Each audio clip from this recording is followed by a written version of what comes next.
Our next speaker is beloved by anti-imperialists everywhere. He is a former detective with a sharp, investigative mind. He's a famous radio show host and a prolific streamer. I look forward to his streams every day. He's a brilliant political analyst, wherein he knows how to tell us about the most annoying and unbelievably idiotic move by our Western leaders in a relaxed, funny, wise, and zen way. Please put your hands together for Garland Nixon.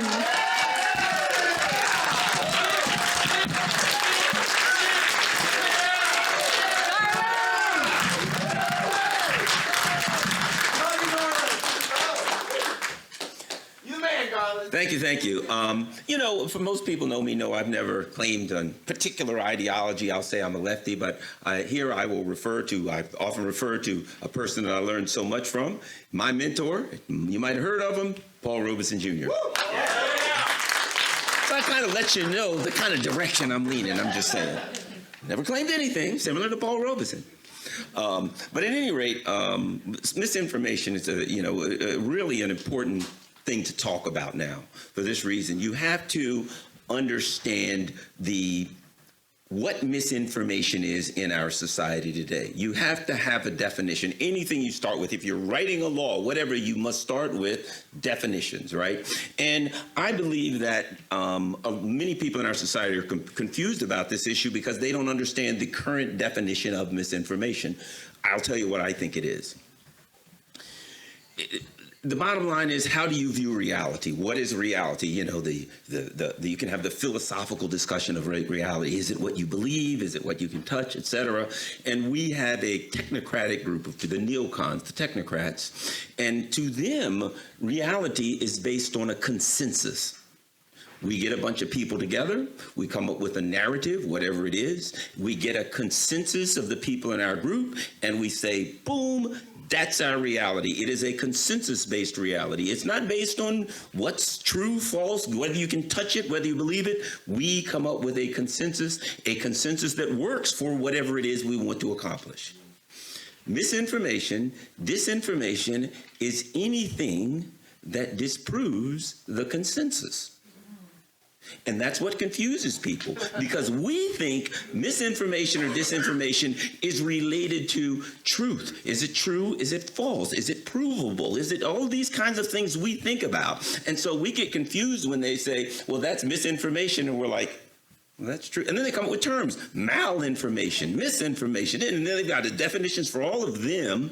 They're all kind of designed to confuse us. But when you understand what you're up against, misinformation is anything that pushes against a reality, a narrative that is based on a consensus. And it's not a scientific consensus. Again, when we think about a consensus, well, how do we come up with a consensus? Well, we look at what we can prove and what we can't, what data we have, what information we have, and we can all come up with a consensus, right? Consensus. Is Caleb Maupin a werewolf? Well, we are going to ask questions. Well, do werewolves exist? Are there such things? We got to ask questions like that. And in the end, we're like, well, it doesn't appear to anything to be such thing as a werewolf. So I guess the answer is no. Whereas this group would come together and they'd say, well, if Caleb was a werewolf, that would really benefit us, wouldn't it? Because then nobody would follow. Nobody would go where he said. They'd run. If the moon came out, they'd run for their lives, right? So if Caleb were a werewolf, regardless of whether or not they exist, it would benefit our narrative. Therefore, we've all come to the conclusion that Caleb is a werewolf. And we're going to put information out everywhere. Caleb's a werewolf. And anyone who either says he's not a werewolf or even questions the existence of werewolves, misinformation, malinformation, disinformation. And when you understand that, you don't have to be confused anymore, and you don't have to, you know what you're fighting against now. You're not fighting against the true or false or provable. You're simply fighting against people who have come up with a self-serving consensus. Because when we think of consensus, we think of science, a scientific consensus. A self-serving consensus. Anything outside of that, anything that, particularly if it's true, that's the worst kind of misinformation, the kind that's true, because that's the hardest to fight against. So so that being said, the question becomes, how do we fight against misinformation? Right? Because now when we talk about misinformation, people outside of that technocratic neocon group, we're really talking about things that are false, things that are misleading, things that attempt to misdirect people away from the truth. That's what we're talking about. We talk about misinformation. We got data, and you get frustrated because you come out with, you write it down. Here you go. Boom. Here's my data. Here's my information, empirical evidence, and people just, that's misinformation. I'm gonna have to look. How do you know? Because I've been told it came from a socialist. It has to be. It was on RT. Who'd read RT? It's got to be all lies, right? They've already been set. They've been given the heroes and the villains. If it comes from this person or this group, well, they're villains. You certainly can't listen to this. So they've been programmed. Understanding that people have been programmed, you have to be, we're going to call, let's just call this countering. We'll use their own language. Countering misinformation. But we're using it in a realistic sense. When you're countering misinformation, you understand that you can't take it head on because people believe things. Unfortunately now, people have been taken away from believing things as a matter of evidence or fact to believing things as an act of faith. We're a member of this group. My group believes this. We got a list of good guys and bad guys, of heroes and villains. If it comes from Tucker Carlson, or it's wrong. If it comes from whoever, Joy Ann Reid, then it's right. They have a set of beliefs that are concrete that they cannot veer from. And you get this. I've gotten people. Sounds like you listen to fill in the blank. Fox News. Where'd you get that from? RT. Well, and what difference, in reality, my mind says, what difference would it make where I got it from? Either it's true or false, either it's provable or not, but you're not in that world when you think like that. So you can't fight, in Zen, there's so many sayings, but one of them is the tiger and the shark can never fight because there's no common ground, right? One of them's not on the ground, so that ain't gonna work real well. So when you're trying to fight misinformation and you are in that, you are caught up in the realm that they live in, you're wasting your time. They're just going to say, you got it from this person. Where'd you get it from? So you can't take it head on. Here's something that I believe in, and this is what I found that works very well for me recently. It's something, again, I learned from Paul Robeson Jr. He used to say this, Garland, you can't teach people things. You have to make them think they learned it themselves. There's a tree there. For whatever reason, that's a conservative or a liberal or a socialist tree. So you can't say that's a tree. That's a tree. Get out of here. Where'd you learn that from? Fox News, RT or something, for God's sake. Whatever, right? But what you can do is say, man, that's an interesting thing there. Yeah. Looks like it has, what's that, bark? Yeah, that's bark. How's it down on the ground around that? I think it's roots. Some funny green things in the wind. Leaves. I wonder what. And they say, yeah, that looks like a tree. Really? That's a tree. What do you know? You can't take them head on because there's so many, people are given so many barriers from reality. They're given barriers from the truth. It didn't come from the right person. It didn't come from the right outlet. Didn't come at the right time of day. They always have some reason. They're given so many reasons not to accept alternative perspectives. What I have found recently, and I think this is important, the most successful thing I found is simply to point out contradictions and get out of the way. Just because you can't get in fights with people. The other thing is when they get in a fight, people dig their heels in. It's, I'm wrong, your group is wrong. Now they're not just defending themselves. I'm a member of the Democratic Party. I'm a member of this group. I'm now defending my group. If I'm wrong, my whole group is wrong. And now, not only am I wrong, and if I accept something that's wrong, then I would have to go back and face my group. And now I'm in real trouble because I know that everybody in my group believes something and I don't think it's true and I know it's wrong. Do I simply go back and just say, I'm just going to ignore the fact that I know it? That's like the worst situation a person can be in, is to go back to their meeting of the Democrats or the Republican Party and have something that they know is false. I had years ago when I was young, I had a friend who, right after I got out of high school, and she'd moved here from Arkansas, and she told me, so here's the story. The town that she grew up in, everybody was a Republican, and her father was the sheriff, and he was a Democrat. And he pretended like he was a Republican. And her family were all Democrats, right? But everybody in the town thought he was a Republican because he wouldn't fit in. He couldn't, in that town in Arkansas, he couldn't very well say, I don't believe what everybody else says.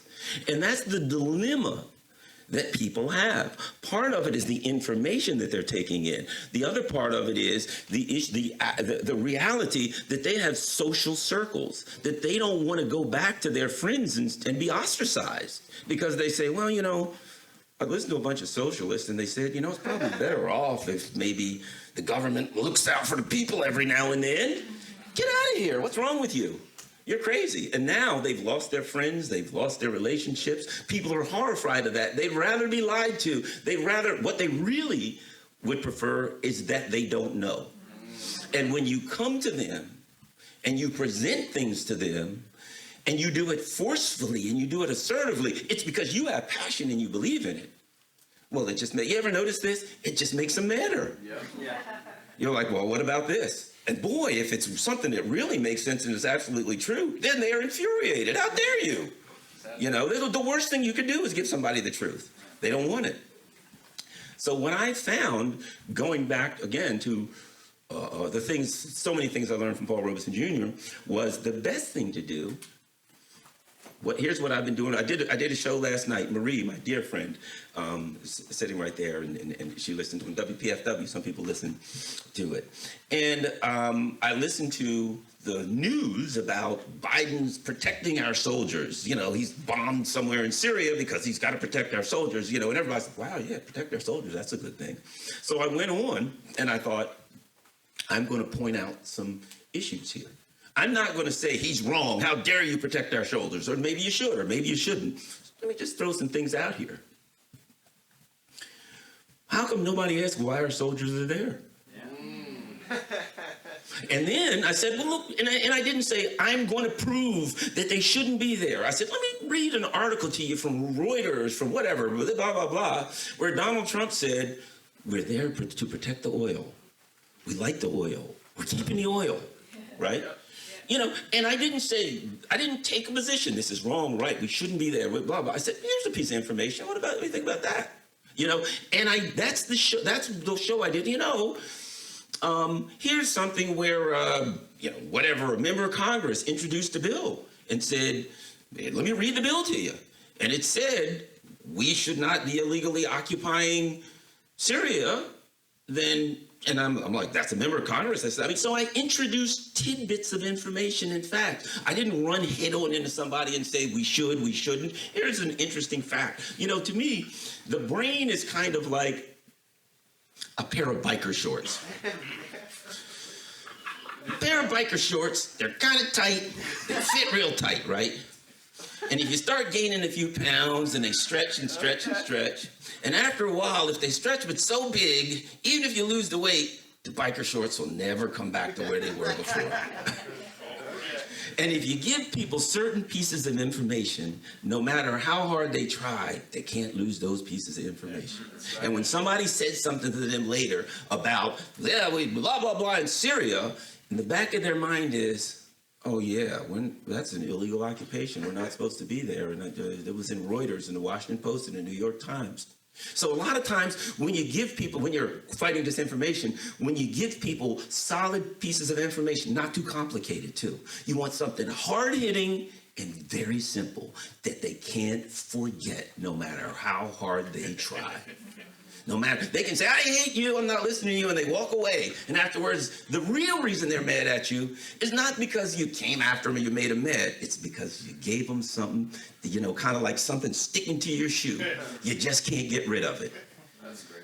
You know, so it is a way of addressing things without coming head on, without slamming into them. Just give somebody something and walk away. You're not confronting them.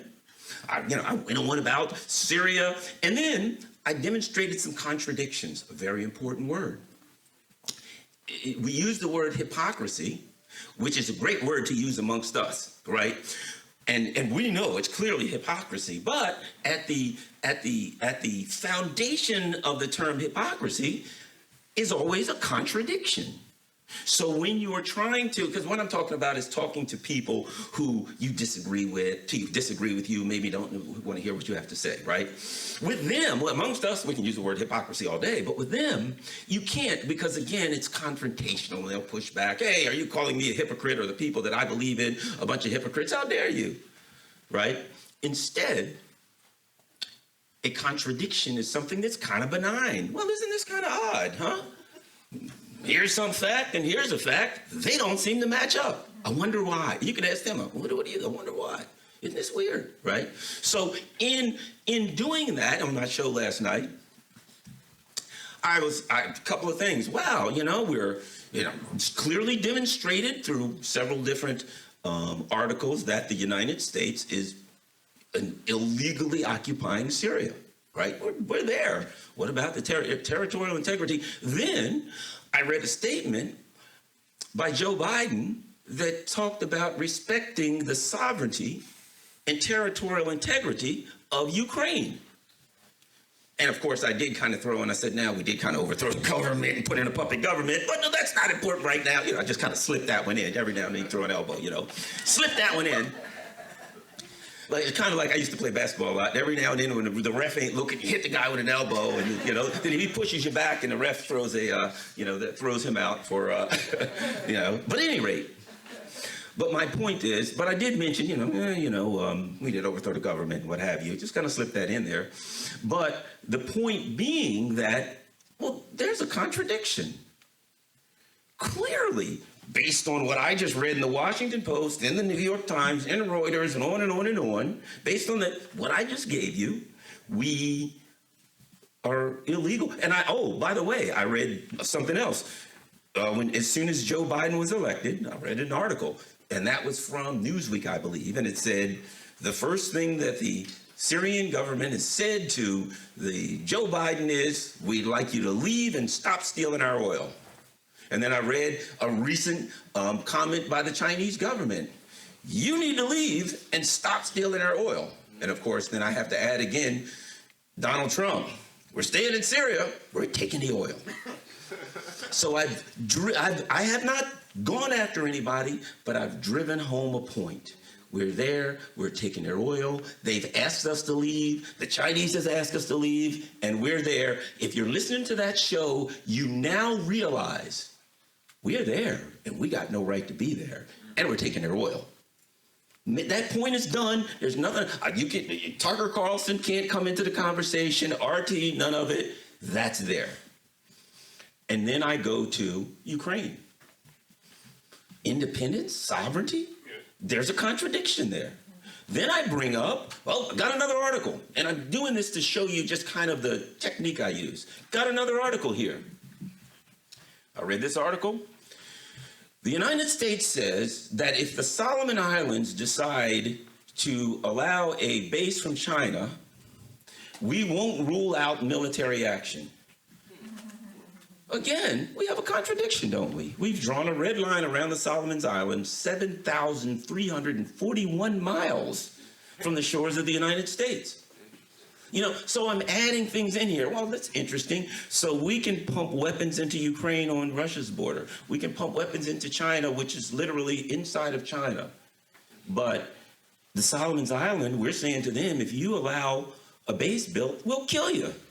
That's pretty much what we're saying. So what's my point on all of this? I am not arguing with someone. I'm not pushing back against anything. I'm not saying I'm right and I'm wrong. I'm giving you some information that clearly demonstrates contradictions. Now, when you leave, you have to work those contradictions out in your brain, don't you? You can't argue with me, well, that's Tucker Carlson. Tucker Carlson is not in your brain. He's gone. He's doing his thing. RT, you didn't even read RT. You don't even like RT. You don't know what's in it, but you know it's wrong. And I do, and this is, I think, critical. One of the things that's important whenever I can, I try to find this information in the New York Times, in the Washington Post, in Reuters, because that heads them off at the pass before they can say, aha, that came from Sputnik or Press TV or whatever. I find it there. There you go. This is from mainstream media. And then I present the contradiction because I'm not trying to win. One of the problems that we have in countering misinformation, right, is that it becomes a personal confrontation between two people, and we're trying to win. We got to prove that we're right, and we got to prove that they're wrong. And that's not powerful, because ultimately it just becomes who can dig their heels in better and throw the most punches. And then you'll see people do things. So I was talking to somebody earlier, and they were saying that, you know, when somebody says, oh yeah, that's whataboutism. And that's one of the things you get when you're going head to head with somebody, because it doesn't really mean anything. You know, think about it, that's whataboutism. What is whataboutism? There's no definition for that. I don't know what it means. And they said, what do you say when somebody says it's whataboutism? And I say, yeah, it's possible, but let me get back to my point. You know, in Zen, the term is somebody throws a rock down a well and they don't hear a splash, right? They didn't say it's whataboutism because it's whataboutism, because they don't even know what the definition of it is. I don't, neither do you. What they meant was, I got to put up a stop sign. And whataboutism means you're saying something that I don't know how to deal with, and I'm getting confused. And if I say it's whataboutism, we can now discuss whether or not it's even proper for us to have this conversation, whether it's proper to have the point, not the point, whether it's even proper to introduce this particular point into, you know, what are we getting into Robert's Rules of Orders, for God's sake? Do we need somebody to do like a second or something? It was kind of like, a lot of people know I was on the board of directors for the National Security, excuse me, that was a slip, for the ACLU for years. And I used to, they'd say, what was it like? I'd say, in a room full of lawyers, you're sitting there for, 20 minutes arguing whether to use a comma or a semicolon, you know? And that's that, but that's what an argument between two people eventually devolves into. Especially if you, and I'll use this term loosely, especially if you're winning. If your points are solid and the person doesn't want to accept them, they got to put up stop signs. That's whataboutism. Oh yeah, you're only saying that because you want fill in the blank. Oh yeah, you got that from Tucker Carlson. All of those things to me are signs that say two things. Number one, it's very uncomfortable for you right now, and you want to change the subject. Number two, I'm doing something wrong because I've given you the opportunity to play the game. I am now in an argument with you. I'm not in a discussion. So to me, countering misinformation is, to me, it's like, and Caleb, you've done it, plenty of people have done it. It's like handing out somebody a leaflet or a piece of paper. Hey, you know what? I got something you might want to read. No. Here, take this with you. Read it later. You're not going to read it to them right then. Here, take it with you, read it later, whatever it is. It could be something about socialism. The next person, it could be, have you accepted so-and-so as your savior? Whatever it is, they're leaving it with somebody, and you hope that maybe the person reads it one day, that they take it with them. But this is something much more powerful, because guess what? In this instance, you've already read the pamphlet to them. So you have a discussion, and you point out contradictions. Make sure that you don't argue with people. You don't put people in a position, because you don't give them anything to swing at. If we're arguing, yeah, there we go. I presented a target, you punch, and now we argue. We're, as they say in Zen, you worry, and then you get worried about worrying. And then it's all downhill from there, right? We're arguing, and now we're arguing about the concept of arguing and whether it's valid to introduce various points of the argument, as opposed to, this is an interesting contradiction, isn't it? Yeah. Talk to you later. Have a nice day. Maybe when you see them later, you ask them. Maybe not. It doesn't matter, because there's nothing they can do to escape it. And I think that's the important thing about countering misinformation. It is patience and confidence. Right? Patience and confidence to understand that planting seeds with people of information, of different things. And then and now I'm going to go to something else, and this is important. How about those people in Paris, huh? This is about saying, and something that Paul Robeson Jr. would say to me, because, you think about a movement. I need to start a movement. Things have got to change. When are they going to change? How are we going to change things? And one thing he would say is, But change, Garland, is not about the information you give people and all of that. It's about timing. It's about when things are right, people are ready for change. You could talk to the people in Paris for hundreds of years. When they had enough, they're going to go to the street and start lighting some cars on fire. And no matter how much you say, I remember, I've harassed them on Twitter. You people voted for Macron. What do you think? You had other options, right? Sure, okay. But at some point, Macron and that government showed them, we don't work for you. We don't listen to you. We're not interested in you. That you had the illusion of democracy is no longer required. And at that point, the timing was right. And all of the talk that people had given, they didn't even need it. They're just mad and they're on the streets. I don't know how it's going to turn out, but I know that the timing was right. So you give people information, and now what's happening? Look at the banks. Look at the banks. 2008, all over again on steroids, staring us in the face. Yeah. And they're just, everything's going to be fine. Don't worry about it. We got this covered. What do you do? We just print more money and throw it in there. And hey, look, Putin over there. Right? Yeah, exactly. Aliens, balloons. There's scary stuff everywhere, for God's sake. But don't look at the banks. Now, what does that mean? That means that some of the people that you've given information to or that you talk to now might listen that wouldn't listen before. Some of the people that you said, this capitalist system, this neoliberal self-serving capitalism that we have has morphed into something really, really ugly, which inevitably it probably would have morphed into anyway. But this is what it is. And it is nothing but a self-serving racket.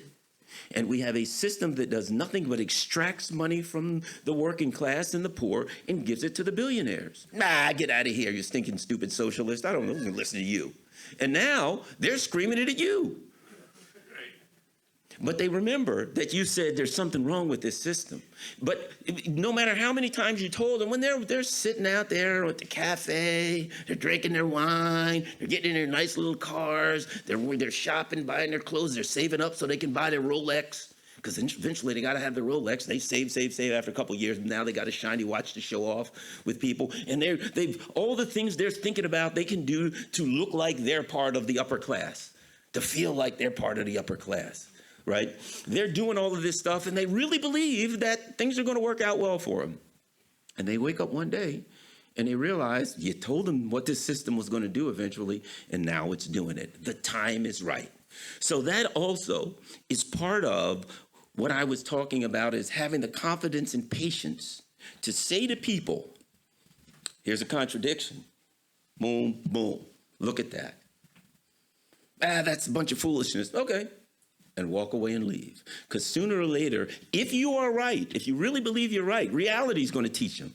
And they'll still have that and they'll remember, man, I remember a long time, that darn Caleb Maupin has been saying this for I don't know how long. God, I hate that guy. Because they're mad at you because now they know you're right. Right? Oh, man, he's been telling us this system's going to crash. And what do you know? And he's been telling us how it's going to crash. And he's been telling us why it's going to crash. And now, even they may not even call Caleb or anybody here and say you were right. They're pissed and they're angry. And they do know why. So countering misinformation to me is about patience, right? It's about having something that we don't usually think about, and that's having confidence in people. That if you give them the right information, they'll find the right way. It'll come to them sooner or later. That's what I think is important. Now, the last thing I'll say is about, and this is relative to that also. People might have heard my ship pushing story, but I always use it because I made it up. And I got to use it. I don't want it to, just float away from me. And that is, how do we continue when things seem dark and bleak and scary ahead? How do we keep doing it? And the fact that I always think about like W.E.B. Du Bois and people like that who 100 and some years ago, let's say they were fighting for the freedom of black people and fair treatment, that they weren't even getting in their lifetime, no possible chance of getting that in their lifetime, but they did it anyway, and they kept fighting for it, and now people like read their books. Wow, what about this guy? Look what this person did. And in instances, read Marcus Garvey, what happened? And they locked him up, the system went after him, and he kept doing what he could do. Why? My story of the ship pushing guy is somebody walks down to the dock one day, and they see this guy, he's standing there, and there's a gigantic ship, and he's on there, and he's just pushing it for all he's worth. They look at him. Hey, look at this guy. And they watch him, and he pushes, and nothing happens, of course. And they walk over to him, and they're like, look, dude, I don't know how to tell you this. I don't want to hurt your feelings. I think you're out of your mind. You can push and push and push. You're never going to move that ship. It's too big. It's just not going to happen. And he says, well, I know that. Well, then what are you doing? He says, it's my hobby. I'm a ship pusher. It's just what I do. I don't necessarily expect the ship to move. I just like to push on ships. Gets me in shape, loosens up the old back muscles. You should try it sometime. Why do I say that? That's a kind of Zen thing, right? Why does he do it? He does it because he likes to do it and he enjoys it. And then nobody else has to understand why he does it. And if it's successful and one of these days a ship moves, all the better. And that's what I say to everyone here. And that's how you can be the happy activist. You do what you do because you're amongst friends. You enjoy it. You get together with people. Sometimes you get together and you have a meal or you hang out or you chat about what you're doing or what you talk on the phone, whatever, right? You enjoy what you're doing. So you're not frustrated because it's not happening fast enough. You don't know nothing's ever going to work. We're all doomed. No. You enjoy the time that you're having, you enjoy what you're doing, and you do it because it's who you are, it's what you stand for, it's a part of you. You're not actually even doing anything. It's just who you are expressing itself to the universe. And you'll never get frustrated and angry because it's not happening fast enough. Because it's always happening. Anytime you're doing it, it's happening. The process of doing it is it happening. That's right. Thanks a lot, everybody.